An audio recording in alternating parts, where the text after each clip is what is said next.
ಅದು ಜುಲೈ 26, 2021 ತೀವ್ರ ಒತ್ತಡಗಳ ನಡುವೆ ಯಡಿಯೂರಪ್ಪ ರಾಜೀನಾಮೆ ಕೊಡಲೇಬೇಕಾದಂತಹ ಸ್ಥಿತಿ ಬಂತು. ರಾಜೀನಾಮೆ ಕೊಟ್ಟು ಯಡಿಯೂರಪ್ಪ ನಿರ್ಗಮಿಸಬೇಕಾಯಿತು. 28ನೇ ತಾರೀಕು ಅದೇ ತಿಂಗಳು ಬಸವರಾಜ ಬೊಮ್ಮಾಯಿ ರಾಜ್ಯದ ಮುಖ್ಯಮಂತ್ರಿ ಆದರು.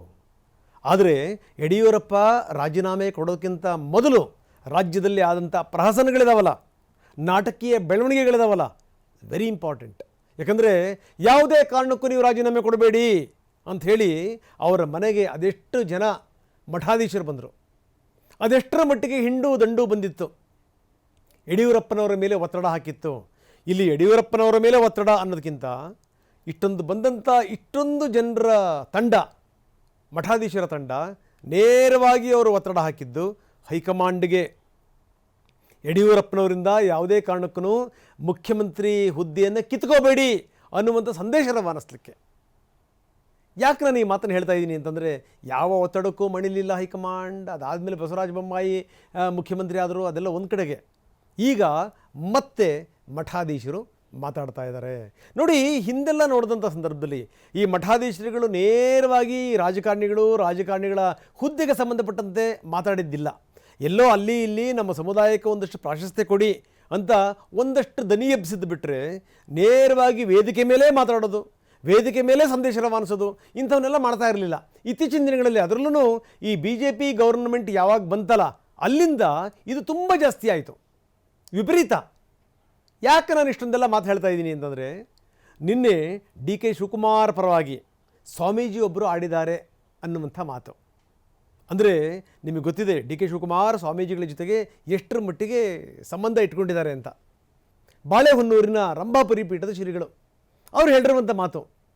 ಕಾಂಗ್ರೆಸ್ಸಿಗೆ ಶ್ರಮಪಟ್ಟು ಜಯ ತಂದು ಕೊಟ್ಟಂಥ DK ಶಿವಕುಮಾರ್ ಅವರಿಗೆ ಆ ಉನ್ನತ ಸ್ಥಾನ ಸಿಕ್ಕರೆ ಅವರು ಕೂಡ ಸಮಾಧಾನ ಆಕತಿ ಮತ್ತು ಇನ್ನೂ ಹೆಚ್ಚು ಕೆಲಸ ಮಾಡಲಿಕ್ಕೆ ಪ್ರೇರೇಪಣೆ ಆಗ್ತೈತಿ.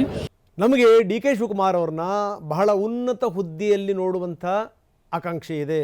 ಮುಂದಿನ ದಿನಗಳಲ್ಲಿ ಒಂದು ದೃಢ ನಿರ್ಧಾರಕ್ಕೆ ಬರ್ತಾರೆ ಅನ್ನುವಂಥ ಮಾತು.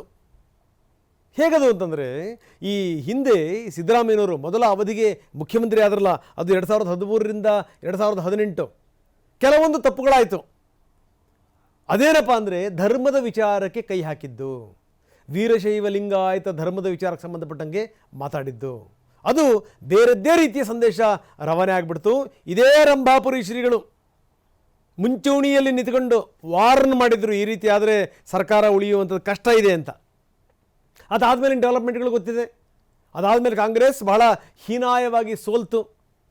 ಇಷ್ಟೆಲ್ಲ ಆದಮೇಲೆ DK ಶಿವಕುಮಾರ್ ಒಂದು ಕಾರ್ಯಕ್ರಮದಲ್ಲಿ ನೇರವಾಗಿ ರಂಭಾಪುರಿ ಶ್ರೀಗಳಿಗೆ ನಿನ್ನೆ ಕೈ ಮುಗಿದು ಕೇಳ್ತಾರೆ, ನಮ್ಮಿಂದ ತಪ್ಪಾಯಿತು, ನಾವು ಜಾತಿ ವಿಚಾರಕ್ಕೆ ಕೈ ಹಾಕಬಾರ್ದಾಗಿತ್ತು, ನಮ್ಮನ್ನು ಕ್ಷಮಿಸ್ಬಿಡಿ, ನಾನು ಕೈ ಎತ್ತಿ ಕೇಳ್ತಾ ಇದ್ದೀನಿ, ಕೈ ಮುಗಿದು ಕೇಳ್ತಾ ಇದ್ದೀನಿ, ದಯವಿಟ್ಟು ನಮ್ಮನ್ನು ಕ್ಷಮಿಸ್ಬಿಡಿ. ಇದು DK ಶಿವಕುಮಾರ್ ಅವರ ಮಾತು. ಅದಾದಮೇಲೆ ಇದೆಲ್ಲವೂ ಕೂಡ ತಿಳಿಯಾಯಿತು.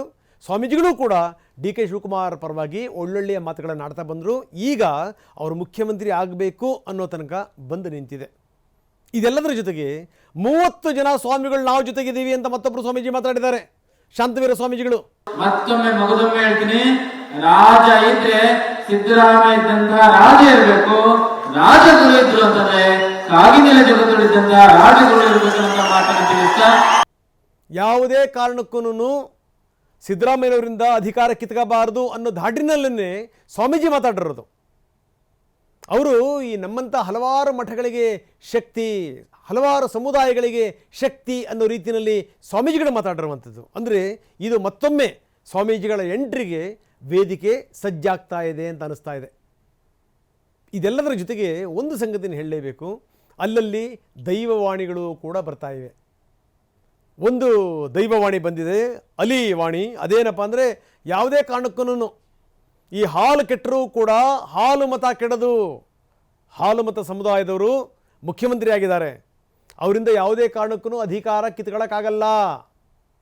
ಪ್ರವಾಹದ ವಿರುದ್ಧ ಈಜುವಂಥವನೊಬ್ಬ ಬರಬೇಕು, ಆವಾಗ ಮಾತ್ರ ಅವರೇ ಮನಸ್ಸು ಮಾಡಿ ಬಿಟ್ಟುಕೊಡಬೇಕು ಅನ್ನೋದ್ರ ಮುಖಾಂತರ ಇದು ಅಷ್ಟು ಸುಲಭ ಸಾಧ್ಯ ಇಲ್ಲ ಅನ್ನುವಂಥ ಸಂದೇಶ ತುಂಬ ಸ್ಪಷ್ಟವಾಗಿ ರವಾನೆ ಆಗ್ತಾ ಇದೆ. ಮುಂದಿನ ದಿನಗಳಲ್ಲಿ ಏನಾಗುತ್ತೆ? ಯಾಕಂದರೆ ದಿಲ್ಲಿಯ ನಾಯಕರು ಬೆಂಗಳೂರಿಗೆ ಬಂದಿದ್ದಾರೆ, ಸುರ್ಜೇವಾಲಾ ಮೀಟಿಂಗ್ಗಳನ್ನು ಮಾಡ್ತಾ ಇದ್ದಾರೆ. ಇವತ್ತು ಕೂಡ 24 ಜನ ಶಾಸಕರುಗಳ ಜೊತೆ ಮೀಟಿಂಗ್ ಇದೆ. ಒಳಗಡೆ ಇದ್ದಂಥ ಅಸಮಾಧಾನ ಒಂದು ಲೆಕ್ಕದಲ್ಲಿ ಲೆವೆಲ್ ಆಗಿದೆಯೇನೋ ಅನ್ನುವಂಥ ಮಾತುಗಳು ಕೇಳಿ ಬರ್ತಾ ಇವೆ. ಯಾಕಂದರೆ ಯಾವ್ಯಾವಾಗ ಈ ನೋಟಿಸ್ಗಳು ಹೋದ್ವಲ್ಲ, ಎಚ್ಚರಿಕೆ ಸಂದೇಶಗಳು ಹೋದ್ವಲ್ಲ, ಮುಖ್ಯಮಂತ್ರಿ ಎದೆ ತಟ್ಟುಕೊಂಡು ನಾನೇ 5 ವರ್ಷ ಪೂರ್ಣಗೊಳಿಸುವಂಥ ಮುಖ್ಯಮಂತ್ರಿ ಅನ್ನುವಂಥ ಮಾತನ್ನು ಹೇಳಿದ್ರಲ್ಲ, ಅದಾದಮೇಲೆ ಡಿ ಕೆ ಶಿವಕುಮಾರ್ ಅವರ ಸೋದರ ಇದನ್ನು ಅನುಮೋದಿಸಿದ್ರಲ್ಲ, ಅಲ್ಲಿಗೆಲ್ಲವೂ ನಿಲ್ತು ಅನ್ನುವಂಥ ಸಂದರ್ಭದಲ್ಲೇ ದಲಿತರನ್ನು ಮುಖ್ಯಮಂತ್ರಿ ಮಾಡಬೇಕು, ದಲಿತ ನಾಯಕರನ್ನು ಮುಖ್ಯಮಂತ್ರಿ ಮಾಡಬೇಕು ಅಂತ ನಾನು ಯಾವುದೇ ಕಾರಣಕ್ಕೂ ಮತ್ತೆ ರಾಜ್ಯ ರಾಜಕೀಯಕ್ಕೆ ಬರಲ್ಲ ಅಂತ ಹೇಳಿದಂಥ ಖರ್ಗೆ ಅವ್ರನ್ನೇ ಕರ್ಕೊಂಬಂದು ಮುಖ್ಯಮಂತ್ರಿ ಮಾಡಿಬಿಟ್ರೆ ಇವು ಯಾವುದೇ ಸಮಸ್ಯೆಗಳಿರಲ್ಲ. ಈ ನಿಟ್ಟಿನಲ್ಲಿ ನಮ್ಮ ಪ್ರಯತ್ನವನ್ನು ನಾವು ಮಾಡ್ತಾ ಇದ್ದೀವಿ ಅಂಥೇಳಿ ದಲಿತ ನಾಯಕರು ಒಂದು ಕಡೆಗೆ ಪ್ರಯತ್ನವನ್ನು ಮಾಡ್ತಾ ಇದ್ದಾರೆ ಅನ್ನುವಂಥ ಮಾತುಗಳು ಕೇಳಿ ಬರ್ತಾ ಇವೆ. ಇಂಥ ಸಂದರ್ಭದಲ್ಲೇ ಈಗ ಸ್ವಾಮೀಜಿಗಳ ಎಂಟ್ರಿ ಆಗಿದೆ. ಹಿಂದೆಲ್ಲ ಸ್ವಾಮೀಜಿಗಳ ಎಂಟ್ರಿ ಆದಮೇಲೆ ಅದು ಬೇರೆ ಬೇರೆ ರೀತಿಯಲ್ಲೂ ಕೂಡ ಅದು ತಿರ್ಕೊಂಡ್ಬಿಟ್ಟಿದೆ. ಅದು ಈ ಬಾರಿ ಡಿ ಕೆ ಶಿವಕುಮಾರ್ ಪರವಾಗಿ ಕೆಲ ಸ್ವಾಮಿಗಳು, ಮುಖ್ಯಮಂತ್ರಿ ಸಿದ್ದರಾಮಯ್ಯ ಪರವಾಗಿ ಕೆಲ ಸ್ವಾಮೀಜಿಗಳು ಮಾತಾಡ್ತಾ ಇದ್ದಾರೆ. ಇದು ಎಲ್ಲಿಗೆ ಬಂದು ತಲುಪುತ್ತೆ ನೋಡೋಣ. ನಮಸ್ಕಾರ.